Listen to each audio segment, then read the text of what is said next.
जंगल में 5 दिनों से बारिश हो रही थी। चिड़िया भूखी होती है, इधर तोता और उल्लू भी भूखा होते हैं। कालू कौवे के घर बहुत सारा राशन था, क्योंकि सारे जंगल का राशन वही चुराता था। इस जंगल में सबसे ज़्यादा राशन मेरे पास है। इस बारिश के मौसम में कितना मज़ा आता है। कालू तोते के पास जाता है और उसकी खिड़की के सामने बैठकर दाना खाने लगता है। कालू भैया, कुछ दाना मुझे दे दो, मेरा दाना किसी ने चुरा लिया है। मैं आपको दाना जल्द ही वापस कर दूंगा। क्यों दूंगा तुम अपना खाना? कालू, तुम रोज आकर मुझे खाना दिखाते हो और देते भी कुछ नहीं मुझे। तुम बहुत ही बुरे हो। जाओ, भागो यहाँ से, नहीं तो मैं तुम्हें पीट दूंगा। कालू वहाँ से उड़कर उल्लू के पास जाता है और वहाँ खाना खाने लगता है।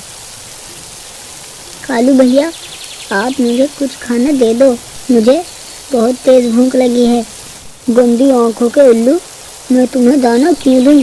जाओ, कहीं से दाना लेकर आओ। कालू ऐसे ही सभी पक्षियों के पास जाकर दाना खाता था। चिड़िया बैठी होती है, तभी बहुत तेज आवाज़ आती है। लगता है आज फिर किसी पक्षी का घर टूट गया। पता नहीं ये बारिश कब रुकेगी। तभी चिड़िया के दरवाजे पर दस्तक होती है। चिड़िया बाहर जाती है। बाहर तोता होता है। चिड़िया बहन, मेरा घर टूट गया, मुझे अपने घर आने दो, नहीं तो मैं बारिश में मर जाऊंगा। चिड़िया उसे अपने घर बुलाती है। बहन, वो तो मैं जल्दी से बाहर आ गया, नहीं तो आज मैं मर जाता।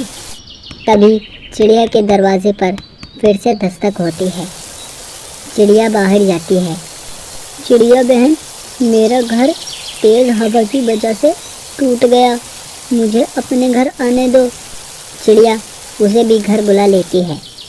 भैया, मैं आपसे माफ़ी चाहूँगी। मैं आपको घर में तो रहने दे सकती हूँ, पर मेरे पास खाने को कुछ भी नहीं है। मेरा खाना किसी ने चुरा लिया। चिड़िया बहन, हमारा खाना भी किसी ने चुरा लिया है। लगता है अपना खाना कालू कौवा चुरा रहा है। उसके पास बहुत सारा राशन है। वह रोज़ हमारे घर के सामने आकर खाना खाता है और जब उससे हम मांगते हैं तो उल्टा सीधा बोलता है। तोते भैया, चलो, हमें इस बारिश में ही दाना लाना होगा। तुमने सही कहा, भूखा मरने से तो यही अच्छा है हम खाना ढूंढते हुए मर जाएं। वे दोनों दाना लाने निकल जाते हैं। रास्ते में उन्हें कौवा मिलता है। कहाँ जा रहे हो तुम दोनों? कालू, हम पहाड़ों पर जा रहे हैं, वहाँ बहुत सारा दाना है। क्या वो दाना मेरा है? मैंने उसे तुम सबसे पहले देखा है। उस तरफ मुझे दिख मत जाना, नहीं तो तुम्हारे लिए बहुत बुरा होगा। कालू उस तरफ निकल जाता है। वह दोनों कालू के घर जाते हैं और उसका दाना ढूंढकर लेकर आते हैं। ये क्या? ये आम तो मेरे हैं और ये अमरूद तो मेरे हैं। जंगल की सभी चोरी कालू ही कर रहा था। अब मिलेगा उसे अच्छा सबक। कुछ देर बाद कालू वापस आता है। कालू का घर टूटा हुआ था। कालू अपने घर पर बैठकर रो रहा था, क्योंकि उसे कोई भी पक्षी अपने घर नहीं बुला रहा था। प्यारे दोस्तों, हमें कभी घमंड नहीं करना चाहिए, क्योंकि वक्त हर किसी का बदलता है। प्यारे दोस्तों, इस कहानी को लाइक, कमेंट और चैनल को सब्सक्राइब करना बिल्कुल न भूलें। Thank you.